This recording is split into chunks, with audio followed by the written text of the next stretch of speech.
السلام علیکم ورحمۃ اللہ وبرکاتہ۔ میں تنویر خالد حاضر ہوں آپ کے سامنے آؤ عربی سیکھیں سلسلے میں مفتاح العربیہ حصہ اول کے 20ویں سبق الدرس العشرون کے ساتھ۔ آج 20ویں سبق کے دوسرے حصے میں ہیں ہم۔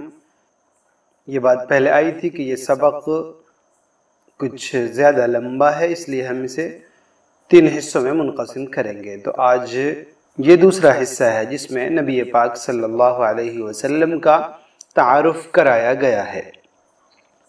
آئیے دیکھتے ہیں، بہت پرلطف سبق ہے، بہت سی باتیں بھی ہمیں معلوم ہوں گی یا معلوم ہے تو انہیں عربی میں کہنے کا انداز معلوم ہوگا۔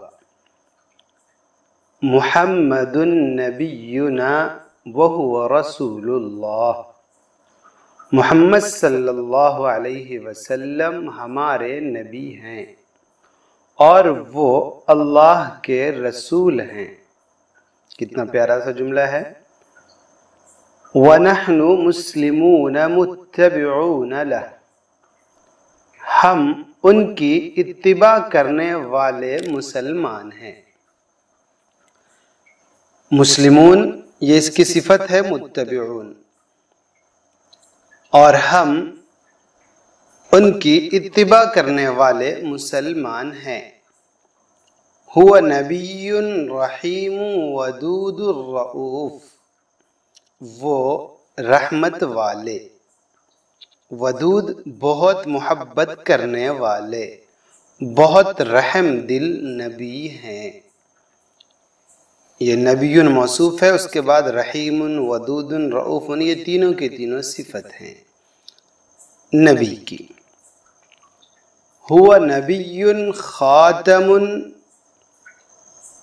وہ آخری نبی ہیں۔ ہوا نبی خاتم بھی کہہ سکتے ہیں، خاتم بھی کہہ سکتے ہیں۔ یہ کیا فرق ہے زبر زیر کا، یہ بعد میں سمجھ لیں گے۔ خاتم کا مطلب ہوتا ہے انگوٹھی مہر، کہ وہ نبوت پر مہر لگانے والے ہیں، اور خاتم یہ نبوت کو ختم کرنے والے ہیں۔ مرسل الی الناس جمیعا، تمام لوگوں کی جانب بھیجے ہوئے ہیں۔ مرسل بھیجے ہوئے ہیں، تمام لوگوں کی جانب بھیجے ہوئے ہیں۔ لہو خلق عظیم، ان کے عظیم اخلاق ہیں۔ وَلَهُ جَمَالٌ فَائِقٌ، وہ بہت خوبصورت ہیں۔ جمال کا ترجمہ خوبصورتی ہے، اور فائق زیادہ خوبصورتی، بڑھی ہوئی خوبصورتی۔ لفظی ترجمہ تو ہے ان کے لیے بڑی خوبصورتی ہے، لیکن اردو میں یہ انداز نہیں ہے۔ اردو میں وہ بڑے خوبصورت ہیں، وہ بہت خوبصورت ہیں، وہ بڑی خوبصورتی والے ہیں، یہ چل سکتا ہے تھوڑا سا۔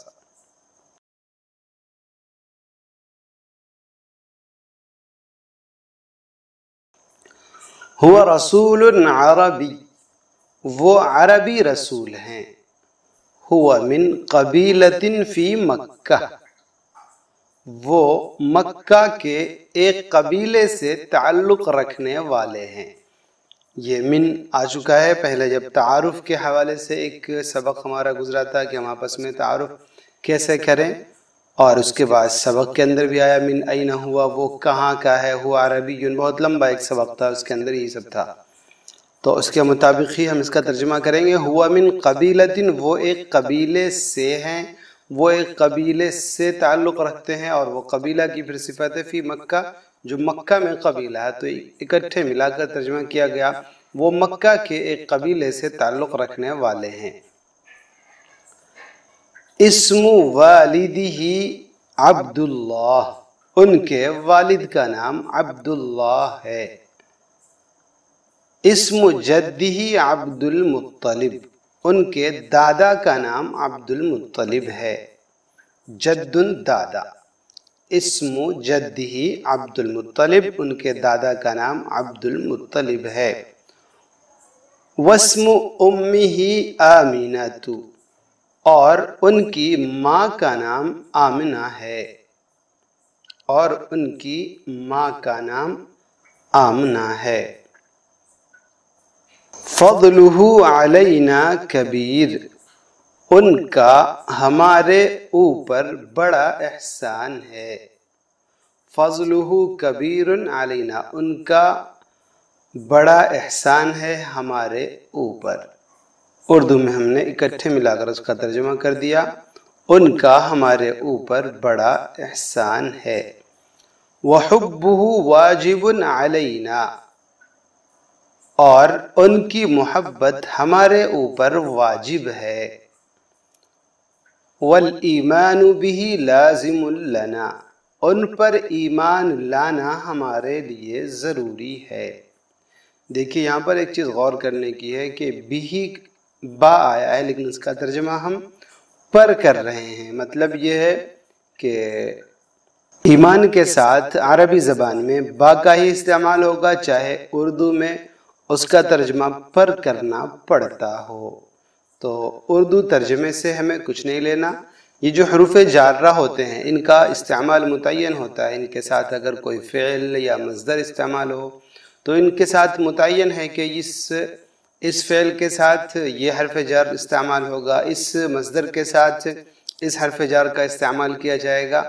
چاہے ترجمے میں آپ کو عجیب سا لگے کہ یہاں پر تو پر ہے تو اعلیٰ ہونا چاہیے، لیکن ایسا نہیں ہے۔ اردو میں ہم پر ترجمہ کرتے ہیں لیکن عربی میں اس کے لیے یہاں پر بھی یہی درست ہے۔ اگر کوئی والایمان علیہ کہتا ہے تو یہ درست نہیں ہے۔ یہ بہت اہم بات ہے، اس کو سمجھنا اور اس کو یاد رکھنا۔ اس پر مستقل لوگوں نے کتابیں لکھی ہیں کہ کون سے فعل کے ساتھ کون سا حرف جر استعمال ہوتا ہے تو اردو میں اس کا کیا معنی ہوتا ہے۔ یہ سارا ایک مستقل ایک موضوع ہے اور بہت اہم چیز ہے، بلکہ کچھ لوگوں نے تو ادب کی تعریف ہی یہ کی، عربی ادب کی، کہ صلات کا صحیح استعمال، صلہ بولتے ہیں انہیں کو، حروف جارہ کو دوسرے لفظوں میں آپ کہہ لیں صلہ کہہ سکتے ہیں جب فعل سے جڑتے ہیں تو، کہ صلات کا صحیح استعمال معلوم ہو جائے، اسے ہی عربی ادب کہا گیا ہے۔ خیر یہ ایک مستقل بحث ہے، اسے جانے دیجئے۔ ابھی بس آپ ترجمہ سمجھ لیجئے کہ والایمان بہ گرچہ با ہے لیکن اس کا ترجمہ ہم اردو زبان کے اعتبار سے کریں گے، اور ان پر ایمان لانا ہمارے لیے ضروری ہے۔ ففی الایمان بہ فوز کبیر، اس لیے کہ ان پر ایمان لانے میں بڑی کامیابی ہے۔ ایمان کا ترجمہ یقین کرنا ہوتا ہے، اس لیے یقین کرنا بھی ہم کر سکتے ہیں۔ وَفِي الْكُفْرِ بِهِ هَلَاكٌ خَطِيرٌ، اور ان کا انکار کرنے میں خطرناک بربادی ہے۔ الکفر بھی، کسی کا انکار کرنا۔ یہ تو با کا ترجمہ صرف سے اور ساتھ ہی نہیں ہوتا ہے، بلکہ جیسا اردو زبان میں ترجمہ ہونا چاہیے ویسا کیا جائے تو یہ زیادہ بہتر ہے۔ وَفِي الْكُفْرِ بِهِ هَلَاكٌ خَطِيرٌ، اور ان کا انکار کرنے میں خطرناک بربادی ہے۔ ہلاکن یہ بربادی ہو گئی، خطیر خطرناک۔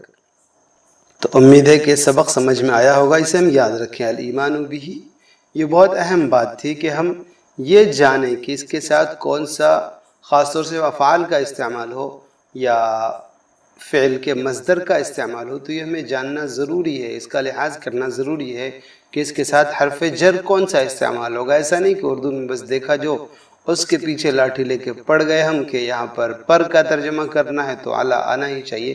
نہیں، ہر زبان کا اپنا انداز ہے۔ تو امید ہے کہ یہ سبق سمجھ میں آیا ہوگا اور سبق پڑھنے میں اچھا بھی لگا ہوگا، اس وجہ سے کہ اس میں نبی پاک صلی اللہ علیہ وسلم کی صفات بیان کی گئی ہیں، آپ صلی اللہ علیہ وسلم کے بارے میں بیان کیا گیا ہے، ان کے والد کا نام، والدہ کا نام، دادا کا نام، قبیلے کا نام، اور یہ سب آیا ہے۔ ہم اسے یاد رکھیں۔ اتنے پر اجازت دیں۔ والسلام علیکم ورحمۃ اللہ وبرکاتہ۔